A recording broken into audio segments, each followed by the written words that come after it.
विद्यार्थी मित्रों धोरण 6 विषय छे हिंदी काव्य बीजू आपनु एक जगत एकलो।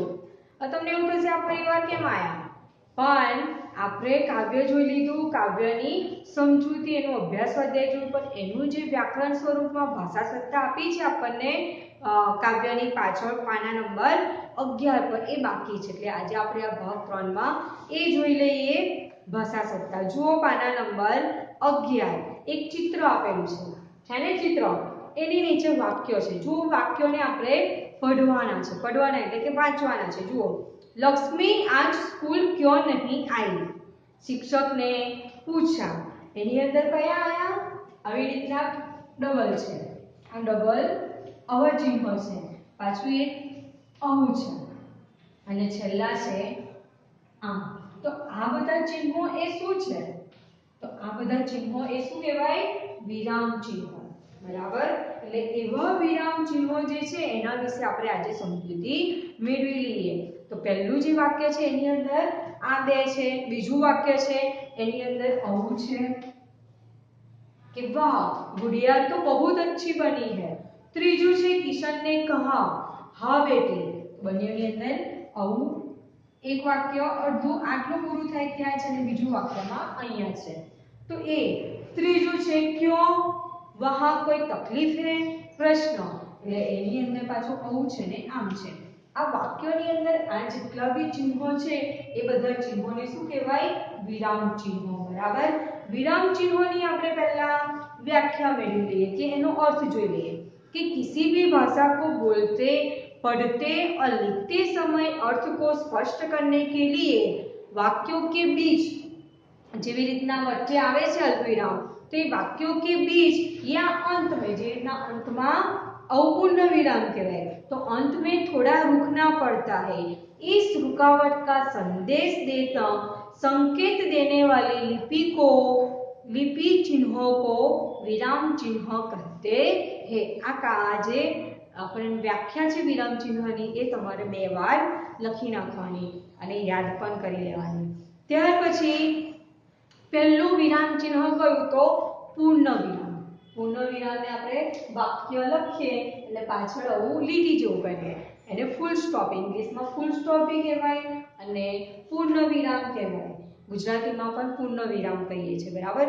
પણ ગુજરાતીમાં કેવું હોય છે વાક્ય લખાય એટલે આમ પોઈન્ટ કરી દઈએ એને પૂર્ણ વિરામ કહેવાય જ્યારે ઇંગ્લિશમાં હવે લીટી કરીને પૂર્ણ વિરામ કહેવાય। તો બે વાક્ય આપેલા છે મોહનને પત્ર લીખા। मोहन ने पत्र लिखा तो लिखा अहींया वाक्य पूરું થઈ ગયું એટલે આયું પૂર્ણ વિરામ તો એને પૂર્ણ વિરામ કહેવાય।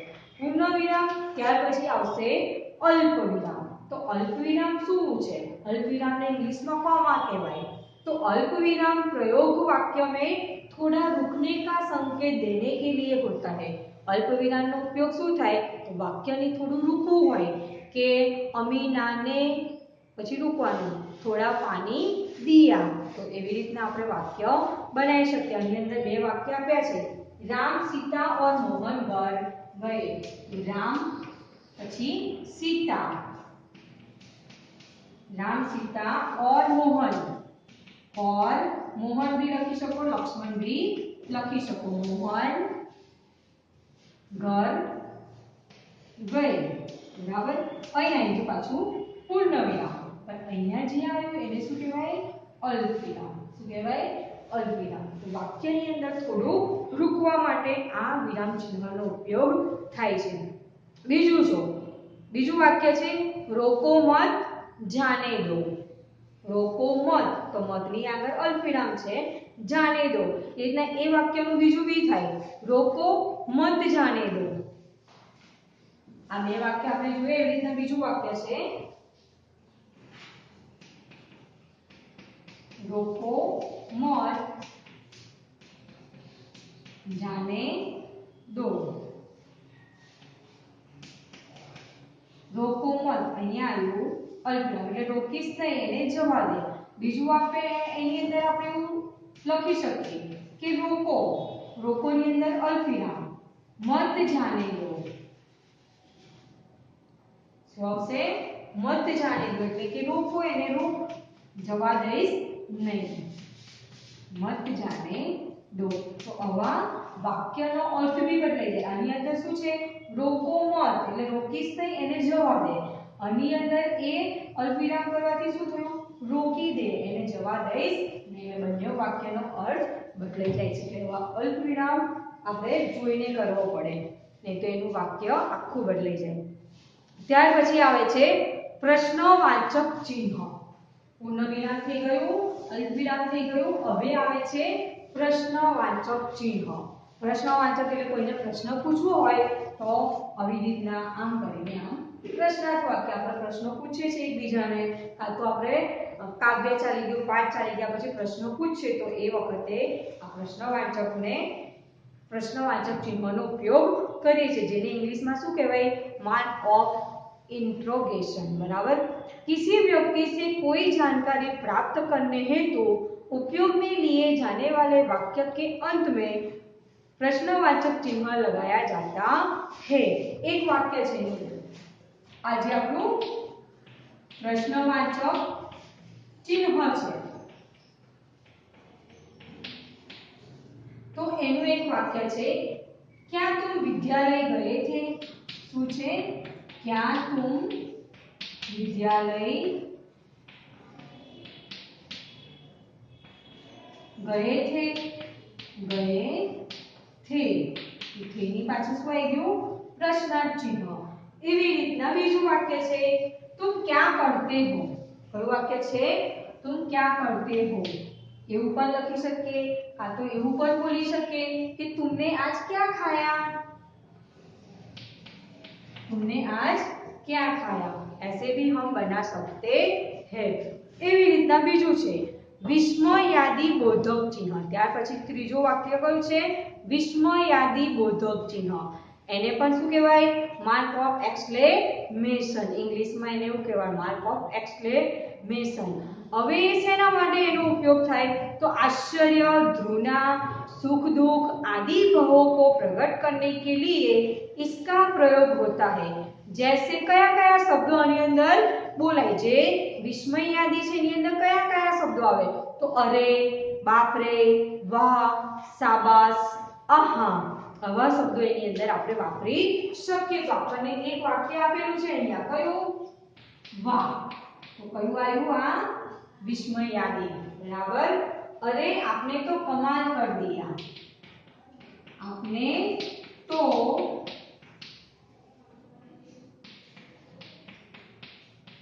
कमाल कर दिया। बराबर। तो आनी अंदर आज वाक्य आवे એને શું કહેવાય વિસ્મયાદી, જેને આપણે ગુજરાતીમાં બોલીએ તો ઉદ્ગાર ચિહ્ન કહેવાય। આપણને ઉદ્ગાર સરી પડે, કોઈ આશ્ચર્ય વસ્તુ લાગે, કોઈ ધૃણા, કોઈના પ્રતિ ક્રોધ હોય, સુખ દુઃખની અરે તો મસ્ત બનાવ્યું ને, કોઈ ભોજન બનાવ્યું કાં તો કોઈ ચિત્ર કર્યું હોય તો અરે તું તો બહુ મસ્ત બનાવ્યું, તો એવી રીતના આપણે એને બોલી શકીએ છીએ। એટલે એ વખતે એ ચિહ્નનો ઉપયોગ થાય। ત્યાર પછી છે યોજક। યોજકને ઇંગ્લિશમાં કહેવાય હાઇફેન।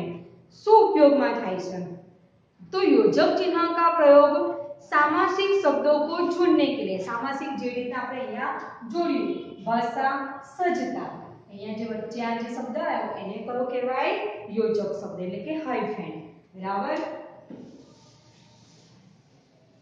એનું શું છે કે યોજક चिन्ह का प्रयोग सामासिक शब्दों को जोड़ने के लिए होता है। जैसे सुख दुख, माता पिता, पाप पुण्य, देश विदेश। बराबर। अंदर आवा शब्दों आपेला छे कि योजक शब्द केवी रीतना वपराय। आपणे सुख दुख लखવું હોય તો સુખ વચ્ચે આવું કરીએ સુખ અને દુઃખ, તો આવી રીતના આપણે લખી શકીએ છે। પછી માતા પિતા, તો માતા પિતા, તો આ જે શબ્દ આવે એને શું કહેવાય યોજક ચિહ્ન। एवं अंदर वाक्य आपेलू छे कि सबके जीवन में सुख दुख आते रहते हैं। माता पिता की सेवा ही सच्ची पूजा है। अने पाप पुण्य तो जीवन में पाप और पुण्य का फैसला होता है। एवी रीतना आपणे वाक्य बनाई सकीए छीए। देश विदेश, तो लोग देश विदेश से यहाँ कोई भी प्रकृति दृश्य हो प्रवास के लिए आते हैं, तो भारत में लोग देश विदेश से प्रवास करने के लिए आते हैं। इतना આપણે વાક્ય બનાવી શકીએ। ત્યાર પછી નિર્દેશક છે। નિર્દેશક એટલે ડેશ, ઇંગ્લિશમાં એને શું કહેવાય? ડેશ। તો એનો કયો ઉપયોગ થાય? તો निर्देशक चिन्ह का प्रयोग वाक्य में बात को स्पष्ट करने के लिए होता है। जैसे मोहन ने अपने मित्रों राकेश, आकाश, अविनाश से रुपये मांगे। એટલે આપણે સંવાદ રૂપમાં કહીએ ને, સંવાદ। तो ग्राहक ने कहा इस पुस्तक का क्या मूल्य है? दुकानदार यह 25 रुपए की आपने बे आपेला छे। जुओ ग्राहक आयोजक चिन्ह हतुं। हवे आया निर्देशक, निर्देश करावे आपने कोई वातनो। तो ग्राहक कहे छे, आपने शुं कहे छे? ग्राहक डैश, डैश यानी निर्देशक। ग्राहक कहे छे इस पुस्तक का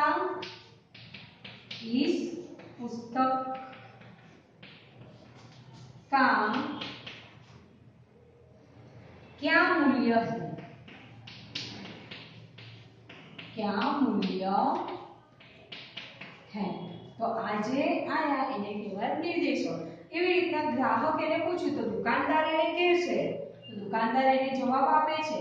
तो આપણે दुकानदार લખવાનું અને दुकानदार પછી डैश यानी निर्देशक। दुकानदार के छे यह 25 रुपए की है, यह 25 रुपए की है। तो आ चिन्ह वपराय। आવું કોઈને સાથે આપણે સંવાદ કરતા હોય, કોઈની સાથે આપણે વાતચીત કરીએ તો આ સંવાદના રૂપમાં આપણને આપે છે, એને કહેવાય નિર્દેશક। ત્યાર પછી કોષ્ટક છે। કોષ્ટક એટલે બ્રેકેટ, ઇંગ્લિશમાં શું કહેવાય? બ્રેકેટ, કાં તો આપણે ગુજરાતીમાં કહીએ તો કૌંસ કહીએ।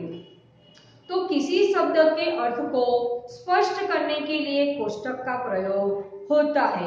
जैसे अध्ययन, तो अध्ययन ने આપણે શું કહી શકીએ? अध्ययन। तो अध्ययन ने આપણે બીજો શબ્દ એનો શું છે? પઢના। તો એને આવી રીતના આપણે આ કૌંસ કરીએ, એને કહેવાય કોષ્ટક ચિહ્ન। બરાબર છે ને?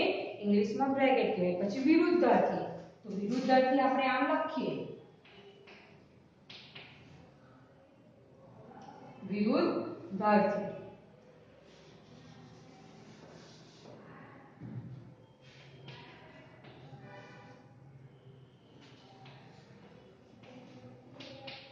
विरुद्धार्थी तो એનો બીજો શબ્દ કયો છે? તો વિલોમ છે। તો વિલોમને આપણે આ રીતના બ્રેકેટમાં લખી શકીએ, કાં તો કૌંસમાં લખી શકીએ। તો આને કહેવાય કોષ્ટક ચિહ્ન। બરાબર। ત્યાર પછી છે અવતરણ ચિહ્ન। અવતરણ ચિહ્નને ઇંગ્લિશમાં શું કહેવાય? તો ઇન્વર્ટેડ કોમાસ। બરાબર। અવતરણ ચિહ્ન પાછા બે આવે, એક સિંગલ અવતરણ ચિહ્ન, એક ડબલ અવતરણ ચિહ્ન। જે રીતના આપણે આગળ વાક્ય પડ્યા તો એની અંદર આવી રીતના ડબલ અવતરણ ચિહ્ન હતું, એવી રીતના આવી રીતના સિંગલ અવતરણ ચિહ્ન આવે। તો એના બે વાક્ય છે। જુઓ, પહેલું એક છે कि इखरे, इखरे એટલે એક અવતરણ ચિહ્ન। इखरे अवतरण चिन्ह का प्रयोग किसी के उपनाम, रचना या पुस्तक के शीर्षक आदि को उद्घृत करते समय किया जाता है। जैसे समझदार नहीं, શું આપેલું છે? समझदार नहीं। पाठ के लेखक है शंकर सुल्तान पुरी। तो અહીંયા એક અવતરણ ચિહ્ન શું લખવાનું? समझदार नहीं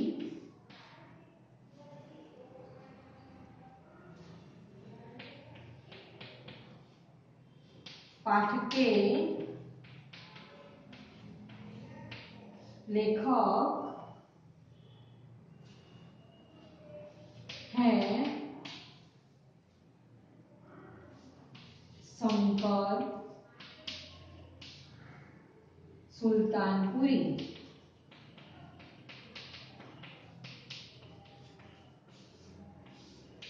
सुल्तानपुरी। बराबर। तो आनी अंदर કેટલા ચિહ્નો આયા? जो एक अवतरण चिन्ह, सिंगल अवतरण चिन्ह आई गયું, आ योजक चिन्ह भी आई गયું, છેલ્લા પૂર્ણવિરામ भी आई गયું। એવી રીતના બીજું વાક્ય આપણે दोहरा, दोहरा એટલે ડબલ अवतरण चिन्ह। तो किसी व्यक्ति के कथन को मूल रूप में उद्धृत करने के लिए दोहरे उद्धरण चिन्ह का प्रयोग किया जाता है। जैसे महात्मा गांधी जी ने कहा है कि स्व से आ एक उद्धरण चिन्ह અહીંયા આવશે બીજું महात्मा गांधी जी ने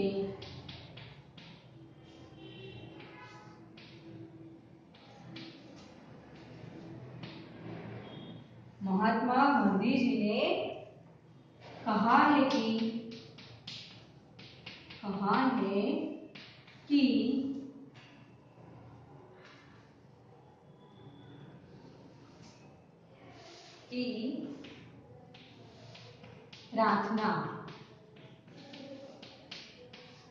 प्रार्थना ही आत्मा की खुराक है। खुराक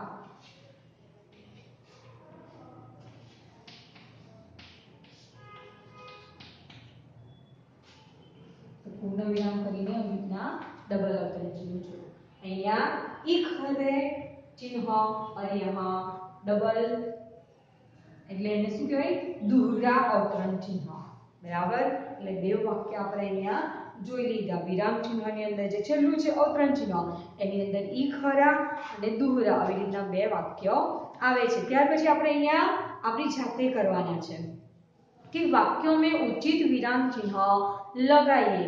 तो पहलू जो वाक्य है छी छी तुमने यह क्या किया तो एनी अंदर जे छी छी है तो छी एनी अंदर आवू उद्गार चिन्ह का तो एने શું કહેવાય